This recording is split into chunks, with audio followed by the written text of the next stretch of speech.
envolver en la memoria conversaciones con intelectuales políticos y hombres de la ciencia, el arte y la cultura del siglo XXI.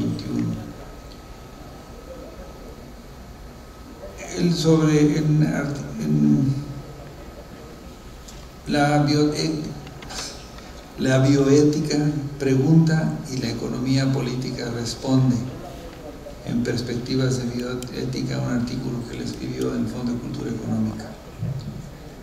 Rolando Cordera recibió en 1998 el Premio Universidad Nacional en Investigación en el área de Ciencias Económico-Administrativa. Él es frecuente analista de asuntos económicos en los noticieros de Televisa en las noches. Adelante, Rolando. Gracias Luis, buenas tardes a todos.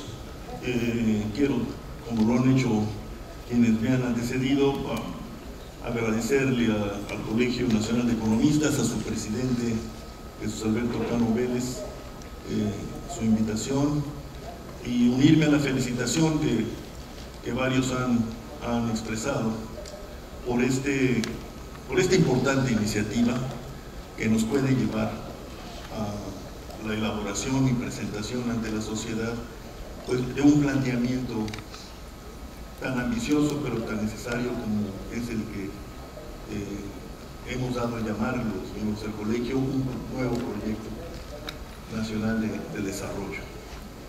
En particular quiero agradecerle a mi amigo Luis Orsí su imperativa invitación a participar en esta mesa. Uno siempre asume la responsabilidad individual, pero tengo que decir aquí que él no es inocente en lo que van ustedes a escuchar. Quisiera empezar diciéndole al ingeniero Raquel Domene que no hubo molestia de mi parte con él. Si así lo tomó, le pido mi disculpa. Le aseguro que no voy a pedir crédito en AFI. Después de enterarme de la baratura del crédito comercial, si incurro en esa necesidad, lo haré en BBVA. Entonces, no, me preocupaba que nuestro ingenioso y siempre innovador presidente de mesa comenzara a innovar sobre la marcha y nos cambiara el formato. Eso era todo lo que yo quería hacer. Antes de entrar aquí, comentaba yo con Francisco Suárez Ávila y Alfredo Phillips que veníamos de unas jornadas que ya llevan varios años de examen, presentación, discusión, validación de múltiples cifras respecto de, en este caso, la cuestión del financiamiento y en particular la cuestión de la banca de desarrollo. Ellos sí son estudiosos de este tema, me convencieron de que así es, de que hemos recibido mucha información a este respecto. Bueno, pero como suele pasar, pues las cifras manipuladas o no, maquilladas o no, pues implican interpretaciones diversas y alternativas. Y entonces lo que tenemos que buscar en el colegio, en la academia, y yo diría en el sistema financiero nacional, pues es algún tipo de convenio en cuanto a los criterios que debemos usar para la evaluación, que no son separables de los objetivos. De alguna manera los criterios emanan de los objetivos y al aplicarse esos criterios pues pueden modificar o no los objetivos. No creo que el tiempo que nos resta nos permita siquiera asomarnos a esta cuestión, pero sí me parece importante, por lo menos por lo que a mí toca, asumir que las cifras, yo las doy por buenas, admiten más de una interpretación. Y ahí en la interpretación, pues, como los detalles, está el diálogo. Y para no perdernos, sí tendríamos que inventar una batería de criterios, que me parece a mí no se pueden circunscribir a las propias funciones que los libros, o la costumbre, o la historia le atribuye, en este caso, al sistema financiero. Estos objetivos tienen que fijarse a un nivel más amplio y trascendente. Y de ahí la importancia que yo le otorgo a este esfuerzo del colegio. Ojalá y uno de sus frutos sea precisamente coadyuvar a que precisemos criterios y a que nos comprometamos en cuanto a objetivos. Eso me parece, puede ser un primer paso distintivo de que en efecto estamos entrando en una nueva época en materia de política económica y social. Nuestra discusión, en este caso sobre la banca de desarrollo, pues tiene una historia. Yo traté de mini documentarla en las páginas que escribí, no lo voy a hacer aquí, y creo que deben marcarse en una estructura económico-social cuya dinámica se ha vuelto insatisfactoria desde el punto de vista productivo e injustificable desde el punto de vista social. Incluso preguntarnos por su centralidad o no.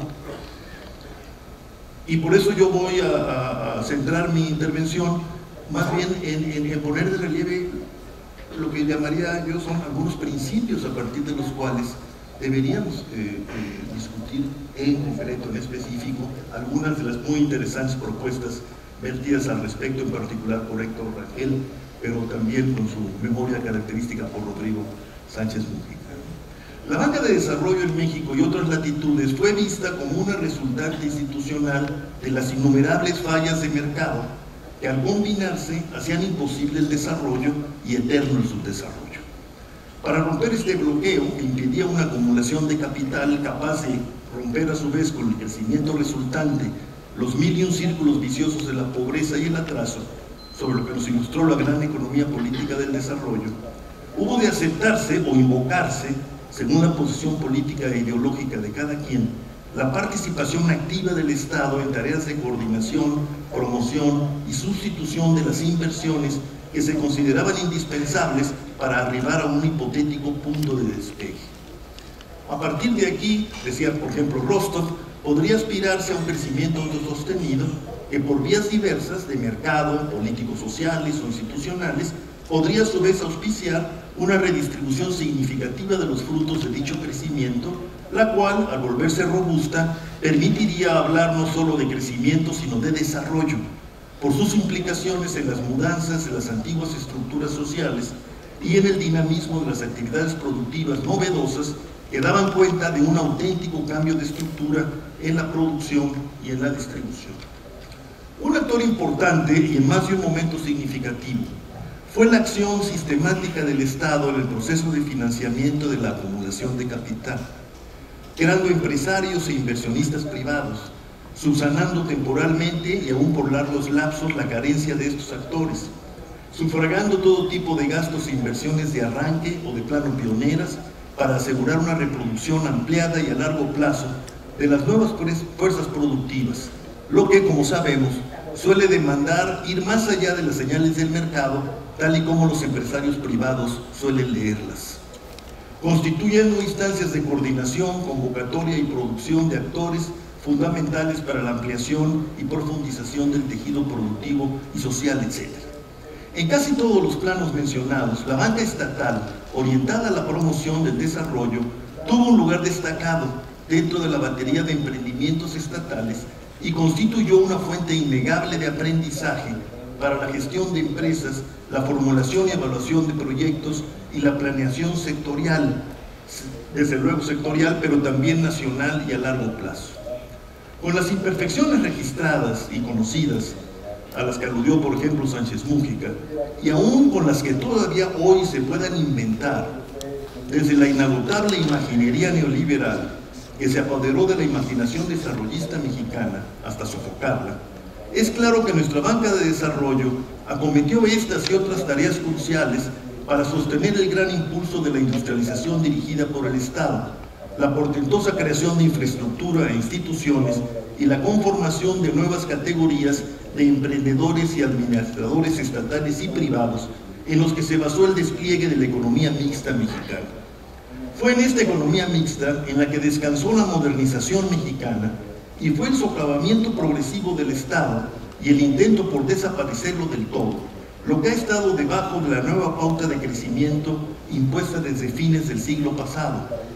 Un estancamiento estabilizador que niega o conspira contra el desarrollo porque alimenta la reproducción implacable de la pobreza y ha hecho de la desigualdad un panorama social impasible o inconmovible ante la democracia que irrumpiera llena de promesas y ante la apertura externa abrumada de fantasías de cambio fulgurante y modernización instantánea.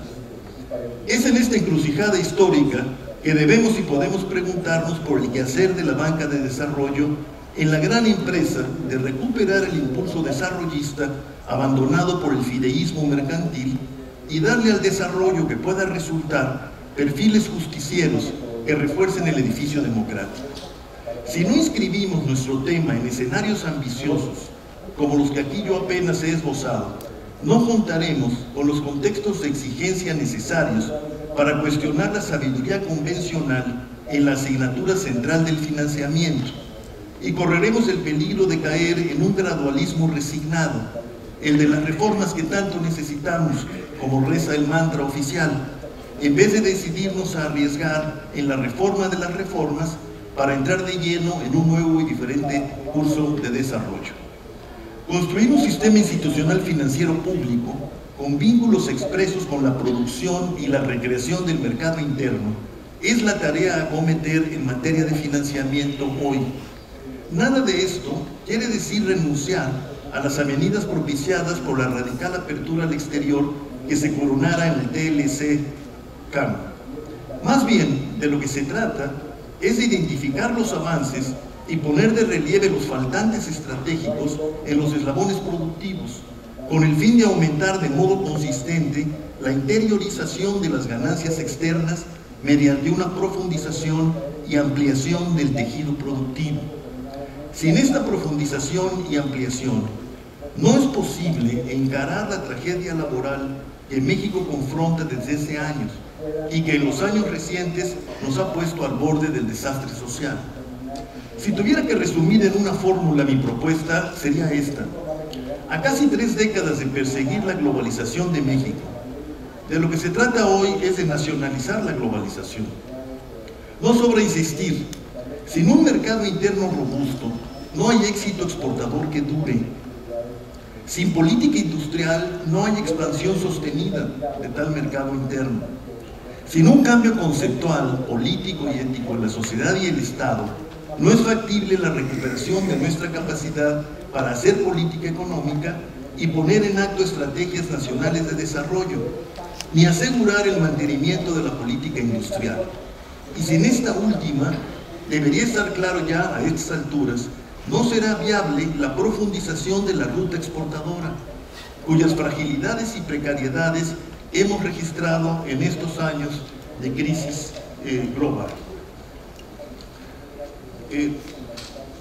David Ibarra ha sostenido que la abrupta supresión del proteccionismo financiero, sin sistemas regulatorios apropiados a la libertad de mercado, dice él, condujo a una situación inédita.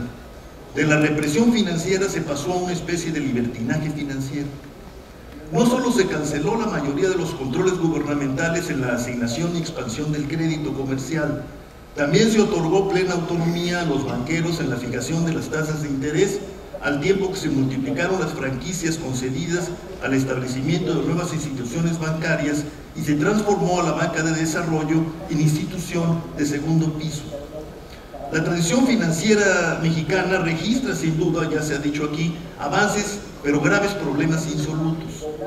Se ha avanzado en el campo institucional y regulatorio, en el abatimiento de la inflación y de las tasas pasivas de interés, así como en ofrecer algunas alternativas diversificadoras de la oferta financiera. Sin embargo, la economía no dispone de un sistema suficiente, eficiente y competitivo de intermediación bancaria.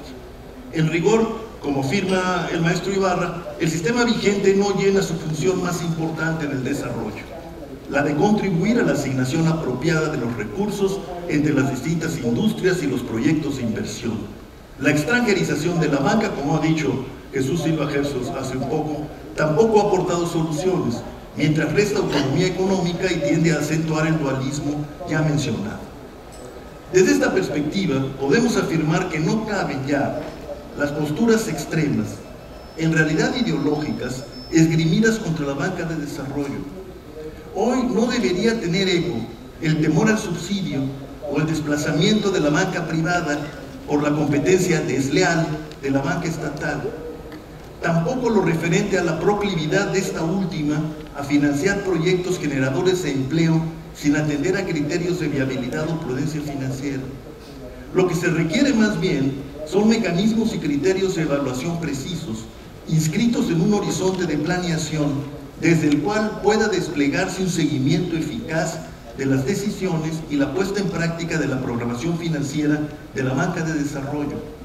Lo que está en juego, en todo caso, es la capacidad de aprendizaje del Estado, y en este caso de su banca, para no repetir excesos de politización patrimonialista en el uso de los recursos, pero a la vez para abandonar los nichos de seguridad improductiva a que se había sometido. Parece indispensable, me uno a lo dicho por Alfredo Phillips, que avancemos pronto en la creación de un sistema nacional de banca de desarrollo, como se ha propuesto en el Senado de la República. La iniciativa presentada por senadoras y senadores de diversos partidos enfrentó la abierta reticencia de la Secretaría de Hacienda y se llegó a estigmatizar la propuesta, acusándola de promover la burocracia y una centralización excesiva. Sin menoscabo de la necesidad de disolver desde la ley misma la emergencia de esas y otras adherencias, como bien dijo Alfredo, lo cierto es que lo que debe dirimirse trasciende estos peculiares celos liberistas, disque liberales, emanados de un eje altamente centralizado y centralista, y no exento, por cierto, de hipertrofias burocráticas, como es hoy el eje Hacienda-Banco de México. En una suma apretada diría entonces que de lo que se trata es de decidir si es o no necesario, en la actual situación del país y del mundo, que el Estado recupere su capacidad rectora en la economía para reforzar su acción contracíclica y a la vez su papel central en la apertura de un nuevo curso para el desarrollo nacional. No hay a la vista tendencias regresivas, digo yo, hacia una estadolatría que nada tendría que ver con la evolución política y la propia estructura social y valorativa del México actual. Lo que se impone en la orden del día de nuestro proyecto, es más bien la recreación de una economía mixta capaz de insertarse en la globalización y aprovechar nacionalmente sus frutos. Muchas gracias. Muchas gracias, Fernando.